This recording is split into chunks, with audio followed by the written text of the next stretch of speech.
aad loogu sacadiyo waxaa ku guulaystay literature ama fanka ama qorista waxaa ku guulaystay maxamed saalax maare.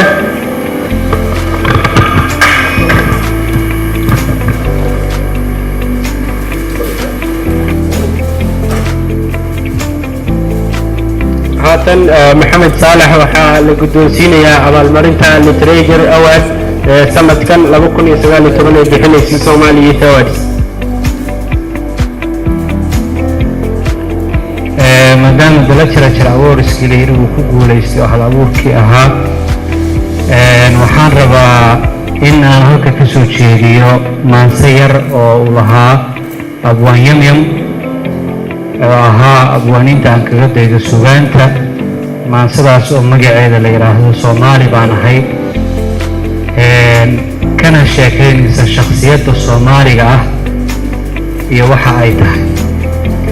maansada ma wada gaadhaya laakiin qayb ka mida waxaan rabaa inaan idiin soo gudbiyo haddii allaha ugu daro uu raalli ka noqdo. waxayna u yidhi: Soomaali baan ahay sinaantaan la magacahay, sanku neefle ma ogoli inuu iga sarrayn karo, ana garasho sogordahan sooriye ruux ugama dhigo. Soomaali baan ahay, Soomaali baan ahay, ninna madax salaaxiyo kama yeelo seetada, sasabada ma qaayibo, sidka waxaan idhaahdaa saab aan biyaha ayd. Soomaali baan ahay, ninkaan taydu soli karin uma yeelo siduu rabo, sida dunida qaarkeed sanduulaynta ma ogoli, ninna kabaha uma sido. Soomaali baan ahay. bismillahi raxmaani raxiim. ugu horeyn magacaygu waa maxamed saalax maare. waxaan ka mid ahaa dadkii loo gartay inay mudan yihiin abaalmarinahan lagu qaybinayo caawa hoteelka Guryasamo ee magaalada Muqdisho. qaybtaan anigu aan ku guulaystay ama lay gartay inaan mudanahay waxay ahayd literature awardska. codaynta oo ahayd mid ay baraha bulshada isticmaala ay dadka ugu codaynayeen qofkay u arkaan inuu mudan yahay, ayaan waxaan ka mid noqday dadkii ugu tirada badnaa helay codadkii lagu guulaysanayay.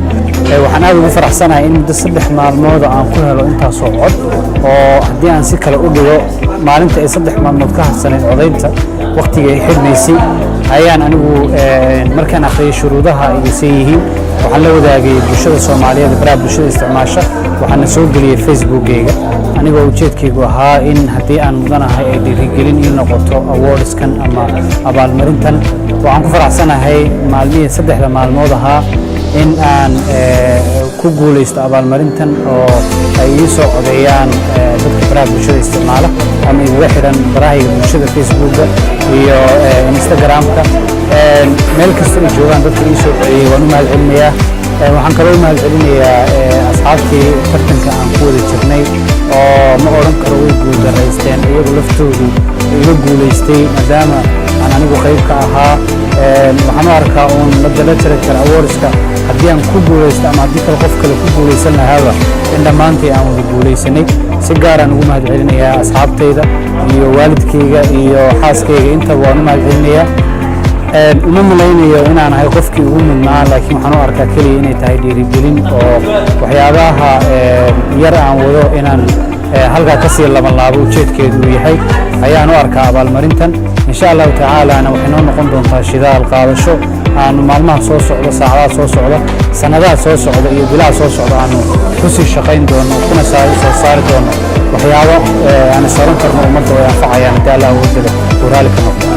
waxaanu insha allahu ummadda Soomaaliyeed gaar ahaan dadka baraha bulshada codayntan inay aan ku guulaysano u ahaa sababta ilaahay ka suko aan leenahay. insha allahu tacaala waxaad tusteen in sida ummadaha kale ee dunyada ku nool ay u dhiirigeliyaan dadkooda wax qabtay ama wax taray ama wax soo saaray ama wax alifay ama wax abuuray aan si kale u dhigeen inay sida ay u dhiirigeliyaan in haddaad tihiin ummadda Soomaaliyeed aad diyaar u tihiin inaad dhiirigelisaan dadkiina mar kasta ku hawlan inay idiin soo gudbiyaan waxyaabaha ay u arkayaan inay iyagu faa'iido leeyihiin. waa mahadsantihiin. meel kasta aad joogtaan waxaan leeyahay Soomaalinimo iyo gobonimo.